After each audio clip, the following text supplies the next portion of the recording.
Good night, fellow punchers. The clock on the wall is 16 minutes past 10 on Friday night. Back at base. Got back this evening about 5:30. Long day yesterday for me. We left Killarney yesterday morning 5 to 9. After having parked across the road, so I had left the hotel at 8:30. We had a few things to do on the Ring of Kerry. They went to Torque Waterfall, and actually the father and son walked up halfway up the waterfall. The first ones ever I seen going as far. They're into hiking and all that whole crack anyway. Went to Muckross House and Ross Castle, and that to buy a tin whistle in town. That delayed the job. We weren't leaving until 1:45, heading for the ferry. Got the ferry at 2 o'clock over to Killimer, and then that to stop to get a bit to eat in a deli, and a grand deli it is, in Kilkee, and didn't get to the Cliffs of Moher till 4:15. 5:30 leaving that. They wanted to go into Lahinge, into the beach, went to the water in the Atlantic, washed their feet, and I was starved with hunger. I said, you can stay there a good half an hour or 3/4. I said, I'm going back to McHugh's to get me dinner. Was that the place you mentioned 2 days ago? We want to go there as well. So back to McHugh's, we had the dinner. The finest roast or Irish stew I had. Couldn't have a pint though, but they had a couple apiece, and we didn't get to Bunratty to a B&B until about 8:30 last night. So no time for a video last night, and no time this morning. Didn't wake up at 7:45. Just was awful tired last night altogether. A lot of driving yesterday. I had a driver on, and when you drive it on, you have to concentrate for fear with bad roads and roads you mightn't know, and we got them off this morning. We're up early as well and gone at 9:15. That's why I couldn't do a video this morning.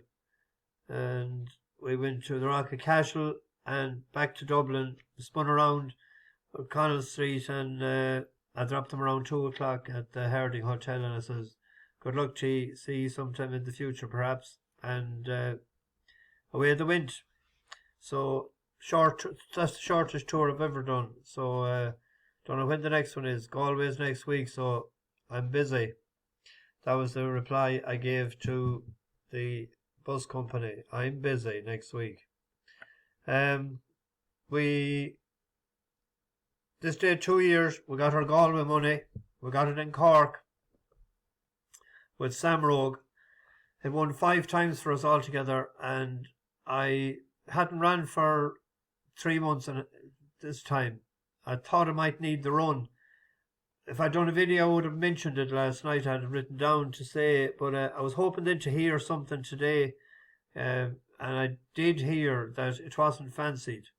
And last year it was awful unlucky that it rained. But my God, such a performance today, carrying 10 stone 2, 12 pound higher than last year and the year before, in 2 seconds faster, a time of 1:10.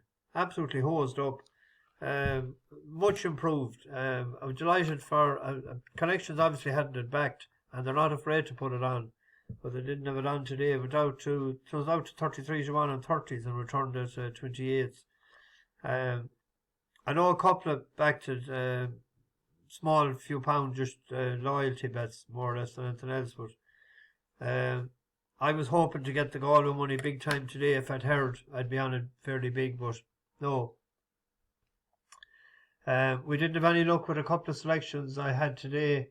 The one in Cork, Harry's Hall, that had a £5 pull for a neck with the one that won it. Obviously that improved and the other one didn't. I thought it had definitely an each way play, and the other one was a bus horse. So the two of them finished 5th. So not much luck. I can't remember what we had. It doesn't matter. I can't remember. We were Unplaced yesterday as well. Anyway, I have a plethora of stuff for tomorrow. Paper racing on. I have a couple of last chance Saloon horses that has a right good chance, I think. And we have the big race. We'll touch that as well.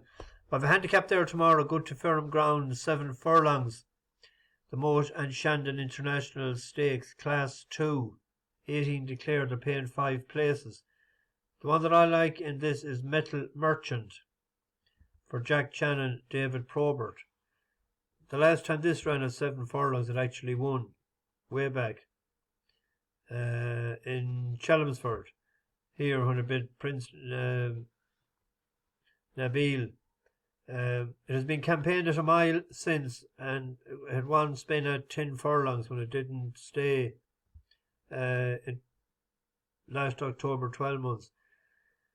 Won at Ascot when it bet Jeff Coons in a race last year, and it was that Jeff Coons isn't a bad old yoke.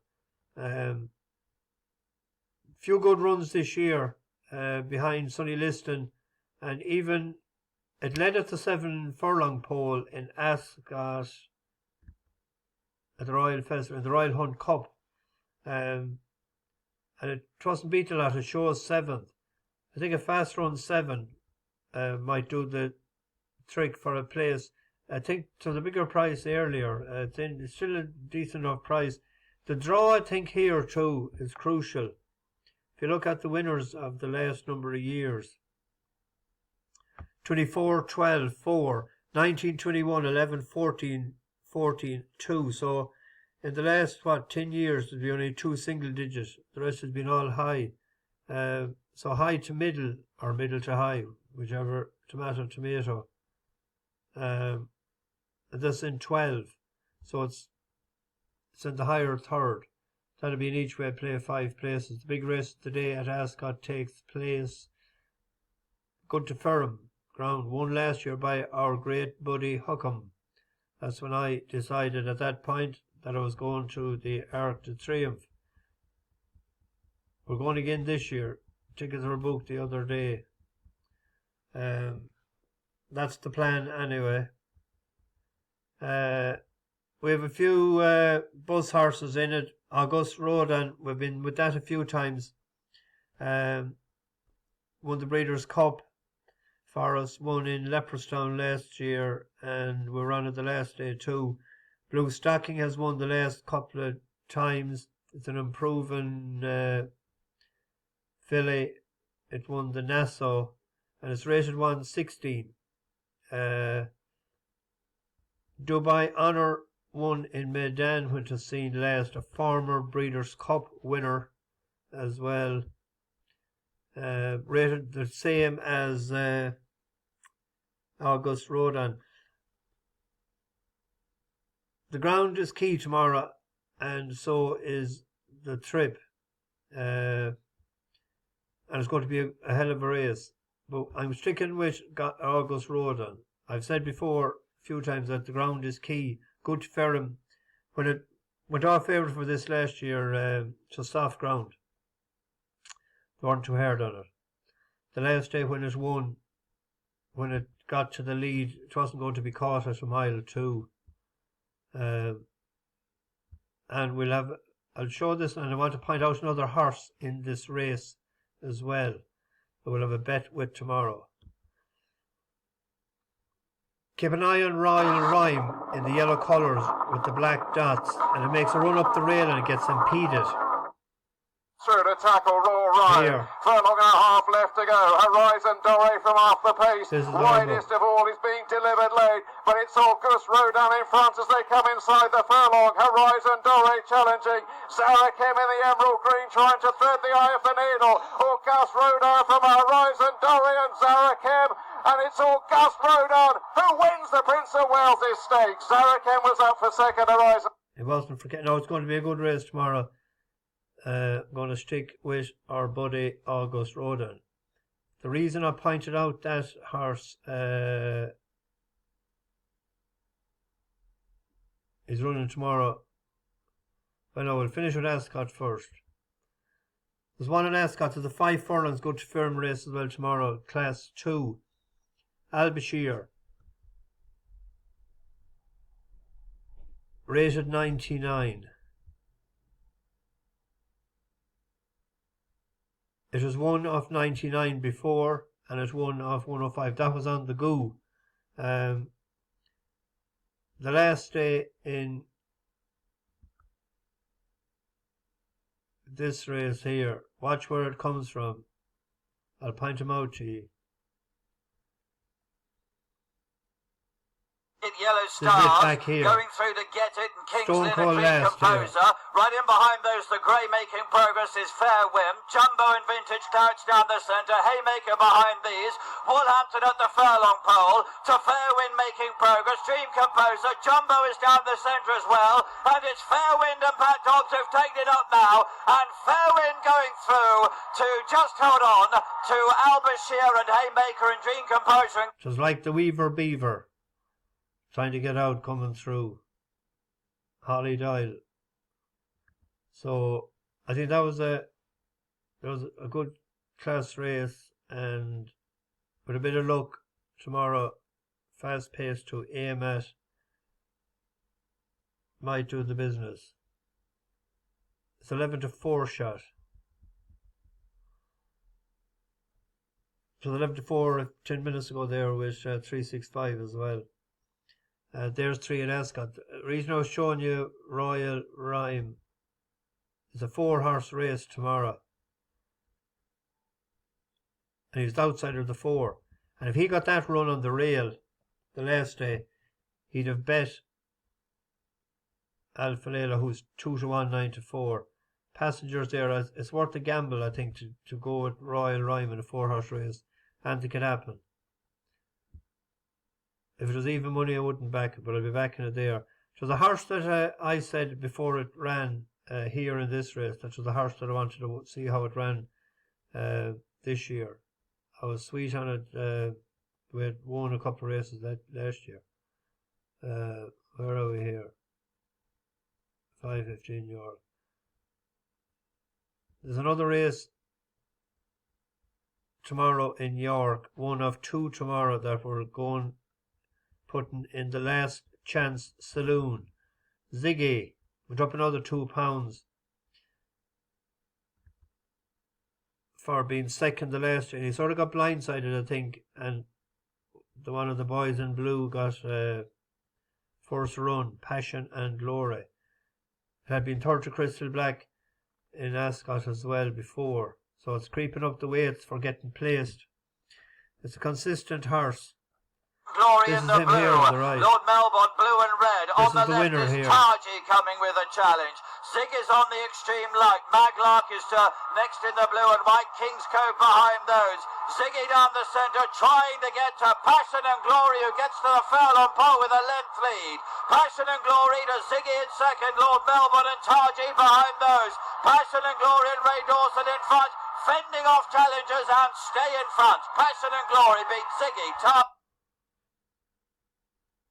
Carrying 9 stone 6 that day. Bigger weight on his back tomorrow. He's over 10 stone, hasn't he? 10 stone 4. Last chance saloon for Ziggy tomorrow. Last chance saloon as well tomorrow for a horse in the 252 at Gowran Park.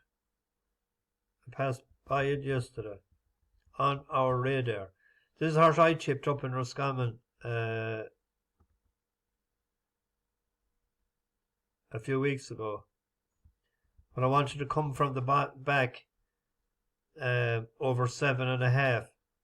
What did they do? They went out in front, and they went out in front here. And the best way to ride this horse, I think, is fast run 7 and come from the back, like I did in Killarney. We were on.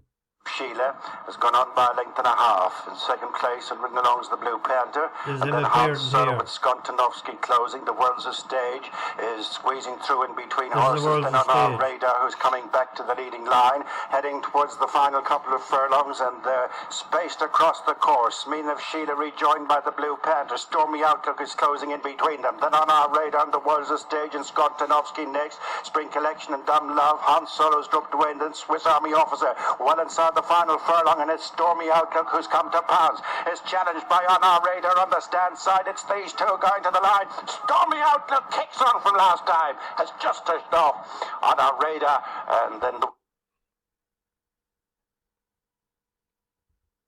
if he's rode right tomorrow, he's getting the hang of it. He might win that race. In Gowran as well tomorrow.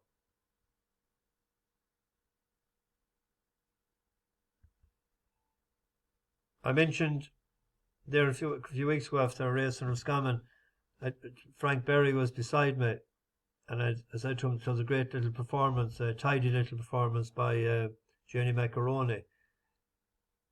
And I asked him, were they going to Galway? And he said no, wouldn't like the hill. Even though it ran in Galway before over in a maiden hurl, which was well beaten. He said a good ground, fast or flat track. So it's rated 65. So if you take 40 pound, we'll say, from that, it should be 71 to be a decent comparable rating. So 65. So it looks to have a few pound in hand.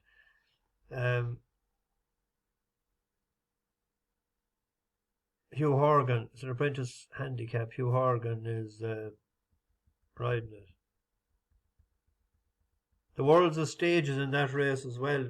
I tipped it up the last day and it ran in that race at On Our Radar. So if On Our Radar won Snug, that was sort of nutted for third in that race. No, for Sam, that's a joke. That's not going to happen, ever. There's another course on them.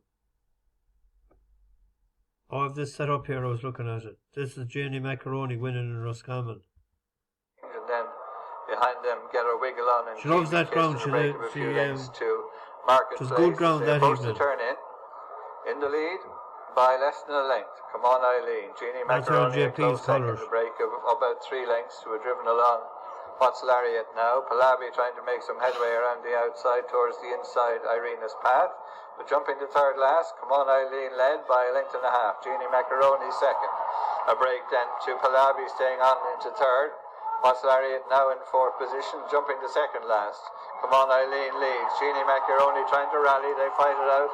Clear of Palabi as they head to the final flight. Come on, Eileen. Jeaniemacaroney towards the right. Not less than a length between them on the run in. Far side, come on, Eileen, tackled and headed now by Jeaniemacaroney. Less than 100 yards to race, and Jeaniemacaroney driven out by Mark Walsh will belatedly open her account over flies. Jeaniemacaroney win. She loved the ground there, clipping along nicely on it.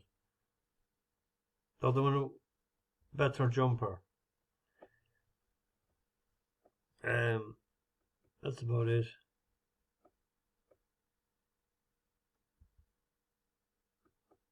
I'll try and get these into the oven and get them up.